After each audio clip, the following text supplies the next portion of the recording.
তাই বাজারের দিকে যাই। কি অবস্থা জুবাইর, এলাকার সব ঠিকঠাক আছে তো? হ্যাঁ সব ঠিকঠাক আছে। ঠিক আছে। জুবাইর, এটা রাজীব না? হ্যাঁ মেম্বার সাহেব, এটা রাজীব ভাই। ডাক দে তো, রাজীব ডাক দে। হ্যাঁ রাজীব ভাই এদিকে আন, মেম্বার সাহেব আপনারা ডাকে। জি ভাই। ব্যাপার কি মেম্বার সাহেব আমাকে ডাকতেছে, ঘটনাটা কি ঠিক বুঝলাম না, যাই দেখি। আসসালামু আলাইকুম মেম্বার সাহেব। ওয়ালাইকুম আসসালাম। কি অবস্থা তোমার, কই যাইতাছো তুমি? এই তো আছি আলহামদুলিল্লাহ ভালোই। না, তোমার দেখে মনে হইলো অনেক চিন্তিত। কি কোনো সমস্যা? আমার বলতে পারো, সমস্যা নাই। এই তো আছে মেম্বার সাহেব, একটু চিন্তা সব মিলিয়া।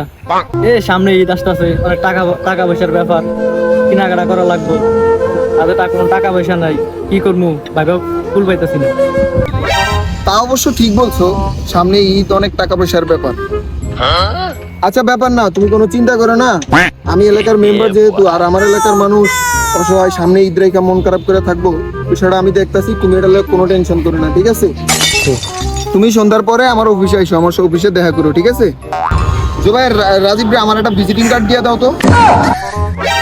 আগে শোনেন, গত 6 মাস ধরে আপনার কাছে ভিজিটিং কার্ড বানানোর জন্য টাকা চাইতেছি, সেই টাকাই দেন না।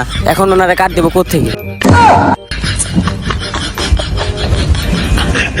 আচ্ছা সমস্যা নাই, ব্যাপার না। ওরে আমার ফোন নাম্বারটা দিয়ে দাও, ও বা যোগাযোগ করে আসবে না, ঠিক আছে? রেডি। আচ্ছা ঠিক আছে যাবো। আচ্ছা ঠিক আছে, তাহলে এখন যাও, তোমার সন্ধ্যার পরে দেখা হবে। হ্যাঁ আচ্ছা ঠিক আছে।